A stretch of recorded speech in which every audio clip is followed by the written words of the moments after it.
ඔයා කවදාහරි අහලා තියෙනවද මිනිත්තු 38ක් පැවති යුද්ධයක් ගැන? ඕ, එක යුද්ධයක් ඌරෙක් නිසා හටගත්ත. ඔව්, ඉතිහාසය ගොඩක් අපූරු කතන්දර වලින් පිරුණු එකක්.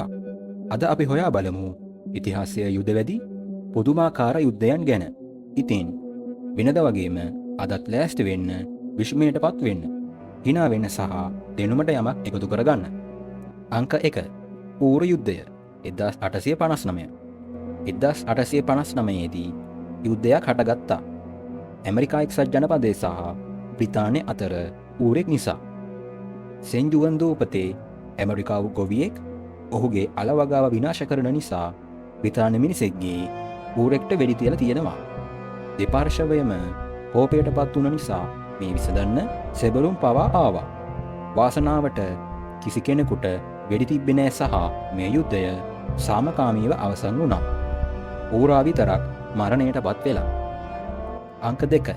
ඇන්ග්ලෝ සැන්සිබාර් යුද්ධය 1896. මේ සැලකෙනවා ඉතිහාසයේ කුඩාම යුද්ධය විදිහට. එය පැවතියේ බ්‍රිතාන්‍ය අතර සහ සැන්සිබාර් සුල්තාන් අතර. එම යුද්ධය පැවතුනේ මිනිත්තු 38ක් විතරයි. සුල්තාන් පසුබසින්න ප්‍රතික්ෂේප කළ නිසා බ්‍රිතාන්‍ය නැව් බෝම්බ දැමුවා ඔහුගේ මාලිගාවට. පසුව ඔහු ඉක්මනින්ම යටත් වුණා. මිනිත්තු 38කින් යුද්ධය අවසන් වුණා. අංක 3. ජෙන්කින්ස්ගේ කන් යුද්ධය 1739 1748.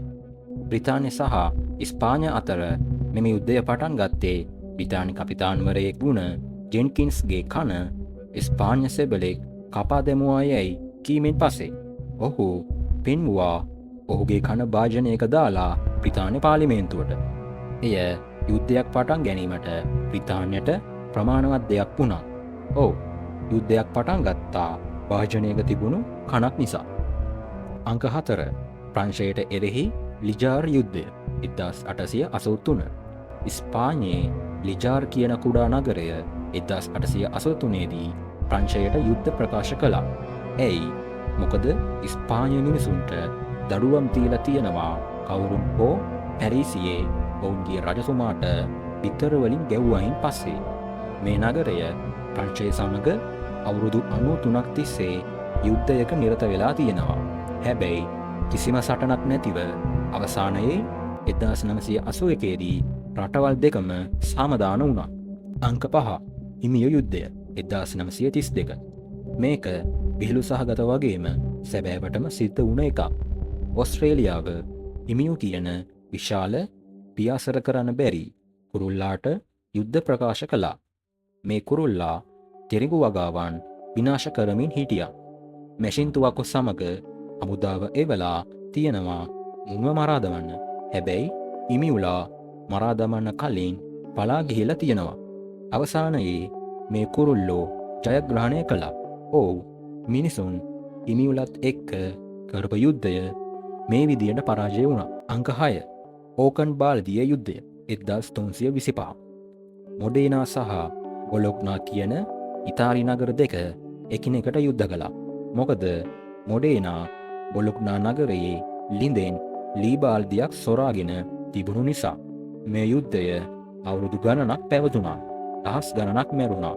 සහ මොඩේනා තවමත් මේ ලී බාල්දිය කෞතුකාගාරයක තැන්පත් කරලයි තියෙන්නේ. අංක 7. පාපන්තු යුද්ධය 1969.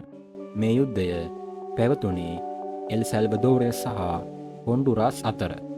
ප්‍රේක්ෂකයින්ගේ කුතුහලය ගොඩක් වැඩි වෙලා තිබුණේ. හැබැයි පාපන්දු තරගය දේවල් නරක අතට පෙරලමින් තිබුණා. දෙපාර්ශවය අතර ගැටුම් ඇති වුණා. ඉක්මනින්ම මේක ඇත්තම යුද්ධයක් බවට පත් වුණා. එක පැය 100ක කාලයක් තිබුණා. ගොඩක් හානි සිදු වුණා. ඒ තරගය නිසාම නෙමෙයි, හැම වෙලේම විශාල රාජධානි ප්‍රසිද්ධ ගැටුම් ගැන විතරක් නෙමෙයි, සමහර වෙලාවට ඒක ඌරන්, කන්, පාපන්දු, කුරුල්ලන් පවා වෙන්න පුළුවන්. මොන යුද්ධයද ඔයාව වැඩිවුරුම පුදුම කරේ? ඒ ගැන අපට කමෙන්ට් එකකින් කියන්න අමතක කරන්න එපා. ඉතින් අදත් මේ විදිහට මේ වීඩියෝවේ අවසානයට පැමිණෙනවා. සුබ දවසක් වේවා කියලා ප්‍රාර්ථනා කරනවා. If you learned something new today, hit like, subscribe, and let me know in the comments.